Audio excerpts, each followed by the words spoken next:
ಭಾರತದ IT capital ಆದ ಬೆಂಗಳೂರಿನ ಅತಿ ದೊಡ್ಡ ಆಫೀಸ್ ಸ್ಪೇಸ್ ಕಟ್ಟಿರೋದು ಈ ಕಂಪನಿ ಅಂತ ನಿಮಗೆ ಗೊತ್ತಾ? ನೂರಾರು ವರ್ಷಗಳಿಂದ ದಾನ ಧರ್ಮಕ್ಕೆ ಹೆಸರುವಾಸಿಯಾಗಿದ್ದ ಚಿಕ್ಕಮಗಳೂರಿನ ಒಂದು ಫೇಮಸ್ ಕಾಫಿ ಪ್ಲಾಂಟರ್ ನ ಕುಟುಂಬದಲ್ಲಿ ಹುಟ್ಟಿದ ಈ ಹುಡುಗ ಅಗ್ರಿಕಲ್ಚರಲ್ ಸೈನ್ಸಸ್ ಡಿಗ್ರಿಯನ್ನ 1974ರಲ್ಲಿ ಮುಗಿಸಿ ಮೈಸೂರು ಯೂನಿವರ್ಸಿಟಿಯಿಂದ 1977ರಲ್ಲಿ ತಮ್ಮ MBA ಅನ್ನ ಮುಗಿಸ್ತಾರೆ. ನಂತರ 1980ರಲ್ಲಿ MLR ಇಂಡಸ್ಟ್ರೀಸ್ ಎಂಬ ಚಿಕ್ಕರಿ ತಯಾರು ಮಾಡುವ ಒಂದು ಕಂಪನಿಯನ್ನ ಇವರು ಸೆಟಪ್ ಮಾಡ್ತಾರೆ. ಅದಾದ ನಂತರ 1986ರಲ್ಲಿ ಈ ಕಂಪನಿ ಸ್ಥಾಪನೆ ಮೂಲಕ ರಿಯಲ್ ಎಸ್ಟೇಟ್ ಜಗತ್ತಿಗೆ ಕಾಲಿಡ್ತಾರೆ. ಒಂದು ಸಣ್ಣ ಕನಸಾಗಿ ಶುರುವಾದ ಈ ಕಂಪನಿ ಇಂದಿಗೆ 28,000ಕ್ಕೂ ಹೆಚ್ಚು ಕೋಟಿಯಷ್ಟು ಮಾರ್ಕೆಟ್ ಕ್ಯಾಪ್ ನ ಹೊಂದಿದೆ. ಹಾಗೆ ಈ ಕಂಪನಿಯ IPO 2007ರಲ್ಲಿ ಬಂದಿದ್ದು ಸುಮಾರು 13x ಅಷ್ಟು ಓವರ್ ಸಬ್ಸ್ಕ್ರೈಬ್ ಆಗಿತ್ತು. ಇಷ್ಟೇ ಅಲ್ಲದೆ ಬೆಂಗಳೂರಲ್ಲಿ ಪ್ರೈವೇಟ್ ಬಿಲ್ಡರ್ ಕಟ್ಟಿದಂತ ಟಾಲೆಸ್ಟ್ ಬಿಲ್ಡಿಂಗ್ ನ ಬಿರುದು 1986ರಿಂದ 2002ವರೆಗೂ ಇವ್ರದೇ ಆಗಿತ್ತು. ಹಾಗೆ ಮೈಸೂರಿನ ಫಸ್ಟ್ ಲಕ್ಸುರಿ ರೆಸಿಡೆನ್ಷಿಯಲ್ ಪ್ರಾಜೆಕ್ಟ್ ನ ಮಾಡಿದ್ದು ಸಹ ಇದೇ ಕಂಪನಿಯವರೇ. 2010ರಲ್ಲಿ ಬೆಂಗಳೂರಿನ WTC ವರ್ಲ್ಡ್ ಟ್ರೇಡ್ ಸೆಂಟರ್ ನ ಮೂಲಕ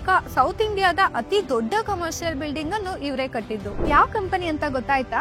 ನಾವು ಮಾತಾಡ್ತಾ ಇರೋದು MR ಜಯಶಂಕರ್ ಅವರು ಸ್ಥಾಪಿಸಿದ ಬ್ರಿಗೇಡ್ ಎಂಟರ್ಪ್ರೈಸಸ್ ನ ಬಗ್ಗೆ. ನೆಕ್ಸ್ಟ್ ಯಾವ ಕಂಪನಿಯ ಸ್ಟೋರಿ ಬಗ್ಗೆ ತಿಳ್ಕೋಬೇಕು ಅಂತ ಇದ್ದೀರಾ ಅಂತ ನಮ್ಗೆ ಕಮೆಂಟ್ ಮಾಡಿ ಹೇಳಿ. ಹಾಗೇನೆ ಗ್ರೋ ಕನ್ನಡ ಪೇಜ್ ನ ಫಾಲೋ ಮಾಡ್ಕೊಳ್ಳಿ.